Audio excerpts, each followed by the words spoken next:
बच्चों आज हम देखेंगे कि जब दो समांतर रेखाओं को एक तिर्यक रेखा काटती है तो उसमें किस प्रकार के कोण बनते हैं। हमारे पास ये दो रेखाएं हैं, रेखा L और रेखा M, और इसे एक तिरछी रेखा M काट रही है।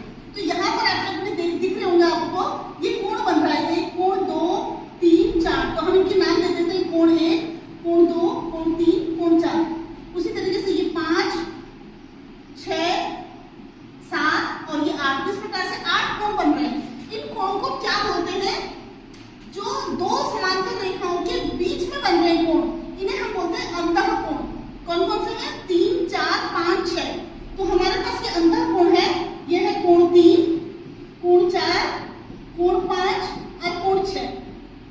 जो समांतर रेखाओं के बाहर बनेंगे उन कोण को बोलते हैं बाह्य कोण। कौन से हैं? कोण 1, 2, 7, 8। ये हो जाएगा आपका कोण 1, कोण 2, कोण 7 और कोण 8। अब आता है शीर्षाभिमुख कोण किसे बोलते हैं? जब दो रेखाएं आपस में एक दूसरे को ऐसे काटती हैं तो इनके अपोजिट जो कोण बनता है, ये वाला कोण और ये कोण, ये कोण और ये कोण, ये आपस में शीर्षाभिमुख कोण कहलाते हैं। तो यहाँ पर देखिए ये दो रेखाएं, एक रेखा ये और ये जो आपस में ये वाले कोण है, ये दोनों शीर्षाभिमुख कोण होंगे।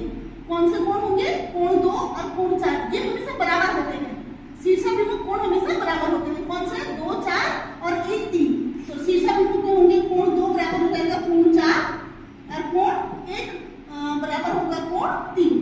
उसी तरीके से ये भी देखिए, यहाँ पर भी दो रेखाएं आपस में एक दूसरे को काट रही हैं। तो कोण 6 बराबर होगा कोण 8 और कोण 5 बराबर होगा कोण 7। और तो लास्ट में आता है संगत कोण। संगत कोण किसे कहते हैं? जब दो रेखाएं, ये संगत कोण के लिए हमेशा F बनता है। देखिए ये एक F बनेगा, ये F बन रहा है, ये वाला। तो इससे बनने वाले कोण मतलब ये वाला कोण और ये वाला कोण, मतलब दोनों रेखाओं के नीचे बनने वाले कोण या दोनों रेखाओं के ऊपर बनने वाले कोण, ये संगत कोण होते हैं, आपस में बराबर होते हैं। तो कौन सा संगत कोण है? देखिए रेखा के ऊपर इधर यहाँ पर 3 है और इधर नीचे 7 है। तो 3 और 7 ये आपस में संगत कोण होंगे। तो कोण 3 बराबर कोण 7। इधर से देखिए तो कोण 4 बराबर कोण 8, कोण 4 बराबर कोण 8।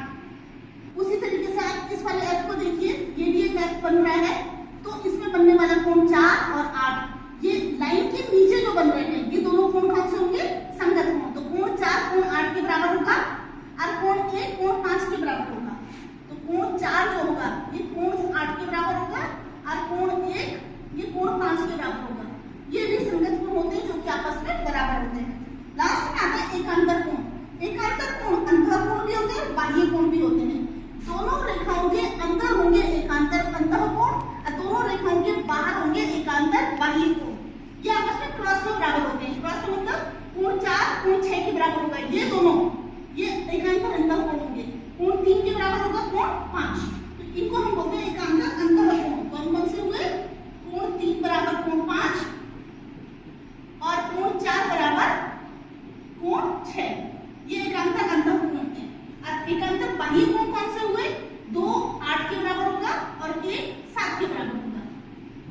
तो कोण 2 बराबर होगा कोण 8 और कोण 1 बराबर होगा कोण 7। ये एकांतर अंतःकोण कहलाते हैं।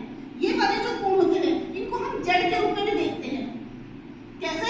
जैसे ये देखिए जड़ बन रहा है, तो ये वाला कोण किसके बराबर होगा? ये अंतःकोण कहलाता है। एक चीज और देखिए,